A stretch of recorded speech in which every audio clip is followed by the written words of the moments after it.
Praise the lord. యేసు రక్తమే జయము. మన రక్షకుడు మన విమోచకుడైన యేసుక్రీస్తు పరిశుద్ధ నామములో అందరికీ వందనాలు. చిన్న ప్రార్థన ద్వారా ఈ రాత్రికాల వాక్యదానం చేసుకుందాము. పరిశుద్ధుడ మహాగణుడు అనే దేవ, సర్వాధికారి నాయన, మీకే వేలది వందనములు, కృతజ్ఞత స్తుతి స్తోత్రం చెల్లించుకుంటున్న దేవ ఈ రాత్రికాల సమయంలో ప్రభు వాక్య భాగం దానిస్తుండగా వాక్య భాగం మాకు అర్థమైనట్లు సహాయం చేసి మీ కృపలో బలపరిచి మీకు మాదిరిగా మమ్మల్ని నడిపించి మీ చిత్తమును మా జీవితంలో జరిగించమని ఈ చిన్న ప్రార్థన ప్రభు యేసుక్రీస్తు పరిశుద్ధ నామములో అడిగి పెట్టుకుంటున్నాను తండ్రి. Amen amen. సామెతల గ్రంథం 15వ అధ్యాయం 31వ వచనము. జీవార్థమైన ఉపదేశమును అంగీకరించువానికి జ్ఞానుల సహవాసము లభించును. ఆమెన్. దేవుడి వాక్య భాగం దీవించును కాక. ప్రభునందు ప్రియులారా, మనము ఇక్కడ వాక్య భాగంలో గమనించినట్లయితే జీవార్థమైన ఉపదేశమును అంగీకరించువానికి జ్ఞానుల సహవాసం లభించును. అదేవిధంగా వాక్య భావంలో గమనించినట్లయితే సామెతల గ్రంథం 15వ అధ్యాయం 5వ వచనంలో మూఢుడు తన తండ్రి చేయు శిక్షను తిరస్కరించును, గద్దింపునకు లోబడువాడు బుద్ధిమంతుడగును.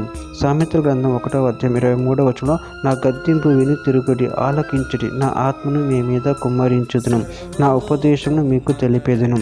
సామెతల గ్రంథం 9వ అధ్యాయం 8-9 వచనాలలో అపహాసకుని గద్దింపకము, గద్దించిన ఎడల వాడు నిన్ను ద్వేషించును, జ్ఞానం గలవానికి గద్దింపుగా వాడు నిన్ను ప్రేమించును, జ్ఞానం గలవానికి ఉపదేశం చేయగా వాడు మరింత జ్ఞానము నందును, నీతి గలవానికి బోధ చేయగా వాడు జ్ఞానాభివృద్ధి నొందును. సామెతల గ్రంథం 13వ అధ్యాయం 20వ వచనంలో జ్ఞానుల సహవాసం చేయవాడు జ్ఞానం గలవాడగును, మూర్ఖుల సహవాసం చేయవాడు చెడిపోవును. సామెతల గ్రంథం 25వ అధ్యాయం 12వ వచనం బంగారు కర్ణాభూషణం ఎట్టుదో, అపరంజి ఆభరణం ఎట్టుదో, వినువాని చెవికి జ్ఞానము గల ఉపదేశకుడు అట్టివాడు. యెషయా గ్రంథం 55వ అధ్యాయం 3వ వచనం చెవి ఎగ్గి నా యొద్దకు రండి, మీరు విని ఎడల మీరు బ్రతుకుదురు, నేను మీతో నిత్య నిబంధన చేసేదను, దావీదునకు చూపిన శాశ్వత కృపను మీకు చూపుదును. యోహాను సువార్త 15వ అధ్యాయం 4వ వచనం నా యందు నిలిచి ఉండుడి, మీ యందు నేను నిలిచి ఉందును. తీగ ద్రాక్షవల్లిలో నిలిచి ఉంటేనే కానీ తనంతట తానే ఎలాగూ ఫలింపదు, అలాగే నా యందు నిలిచి ఉంటేనే కానీ మీరును ఫలింపరు. సామెతల గ్రంథం 6వ అధ్యాయం 23వ వచనం ఆజ్ఞ దీపంగాను ఉపదేశం వెలుగుగాను ఉండును, శిక్షార్థమైన గద్దింపులు జీవ మార్గములు.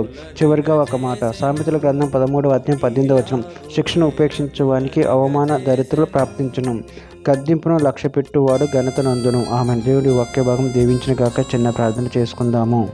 పరిశుద్ధుడ మహాగణుడు అనే దేవ యేసయ్య, నాయన మీరు ఇచ్చిన వాక్యదాన్ని ప్రభువు కృతజ్ఞత చెల్లించుకుంటున్నాను తండ్రి. నాయన మీ మాటలు విని నిన్ను మహిమపరిచి గణపరిచేవారు శక్తిని బలాన్ని మాకు అనుగ్రహించి మీ ప్రేమ కృపలో ప్రభు నిరంతరం కాచి కాపాడమని చిన్న ప్రార్థన యేసుక్రీస్తు పరిశుద్ధ నామములో అడిగి పెట్టుకుంటున్నాను తండ్రి. Amen amen.